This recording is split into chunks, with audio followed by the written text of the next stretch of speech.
Советот на општина Новаци денеска ја одржа 47-та седница на чиј дневен ред се најде околу 30 на точки. Советниците ја разгледаа и усвоија завршната сметка и годишниот извештај за буџетот на општина Новаци за 2015 година, финансискиот извештај за работењето на Централното основно училиште Славко Лумбарковски Новаци за 2015 година, како и завршната сметка и извештајот за работење за 2015 година на јавното комунално предпријатие Пела Хигиена Новаци. Потоа се донесаа неколку одлуки, и тоа за одобрување на средства за одбележување на празникот на општина Новаци 30 март, за формирање на комисија за одбележување на денот на општината, одобрување на средства за хотелско сместување и исхрана на членовите на Советот од Дугерат, Република Хрватска, со кој општина Новаци е збратимена општина.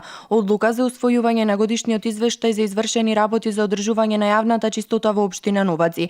Советниците го прифатија и оперативниот план и програмата за спроведување на превентивна системска дератизација на канализациониот систем, јавна депонија Мигленци, дивите депонии и ѓубришта на општина Новаци во 2016 година, како и оперативниот план и програма за контрола и уништување на комарците на територијата на општина Новаци. Со одлука на Советот се одобри расход и отуѓување на основни средства според пописна листа број 1. Се донесаа две одлуки за учество на општина Новаци во два проекти на ИПА програмата за прекугранична соработка Македонија-Грција 2014-2020 и тоа развој на ниџа алтернативен туризам во погранична област и развој на туризмот, одржување на растот на туризмот. На денешниот совет беа усвоени неколку барања од местни заедници. Беше донесена предлог програмата за волонтерство за 2016 година, а беа направени и неколку дополнувања на дневниот ред.